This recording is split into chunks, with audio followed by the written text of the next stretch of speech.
Stroke എങ്ങനെ നമുക്ക് തിരിച്ചറിയാം? നമുക്ക് അതിന് ഓർത്ത് വയ്ക്കേണ്ട ഒരു ടെക്നിക്കാണ് BFAST, BEFAST എന്ന് ഓർത്ത് വയ്ക്കുക. എന്താണ് BEFAST? ബി എന്ന് പറഞ്ഞാൽ ബാലൻസ്. നിൽക്കുന്ന സമയത്ത് നമ്മൾ താഴോട്ട് വീഴുന്ന പോലെ, ഒരു സൈഡിലോട്ട് ചരിഞ്ഞു പോകുന്ന പോലെ തോന്നുക, അതാണ് ബി.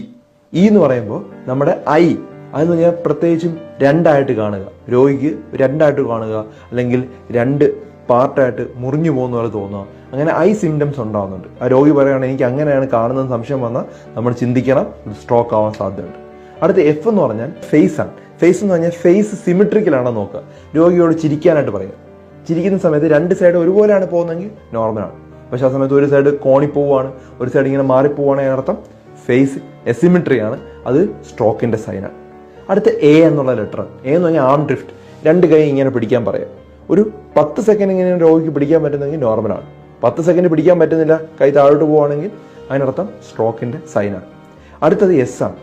സംസാരിക്കുക, രോഗിയോട് ചോദിക്കുക എന്ത് പറ്റി, എന്താണ് പ്രശ്നം എന്നൊക്കെ ചോദിക്കുക. അപ്പം രോഗിയുടെ വാ സംസാരിക്കുമ്പോൾ കുഴഞ്ഞു പോവാണ്, അങ്ങനെയാണെങ്കിൽ സ്ലറിങ് ആണ്, പ്രോബ്ലമാറ്റിക് ആണ്. ഉറപ്പായിട്ടും നമ്മൾ എന്ത് ചെയ്യണം? നമ്മൾ ഹോസ്പിറ്റലിൽ കൊണ്ടുപോയിട്ട് CT സ്കാൻ എടുത്ത് നോക്കുകയും ന്യൂറോളജിസ്റ്റിനെ കാണുകയും ചെയ്യുക. അപ്പോൾ ടി എന്ന് പറഞ്ഞാൽ ടി, അവസാനത്തെ ടി എന്ന് പറഞ്ഞാൽ ടൈമാണ്. എത്രയും വേഗം ചെയ്യണം. 3 മണിക്കൂറിനകത്ത് ട്രീറ്റ്മെൻറ്റ് എടുത്തില്ലെങ്കിൽ നമുക്ക് പാരലിസിസ് ആകുമ്പോൾ സാധ്യതയുണ്ട്. ഇത് വളരെ വ്യക്തമായിട്ട് മനസ്സിലാക്കിയിരിക്കുക. ധാരാളം ആളുകളുടെ അറിവിലേക്ക്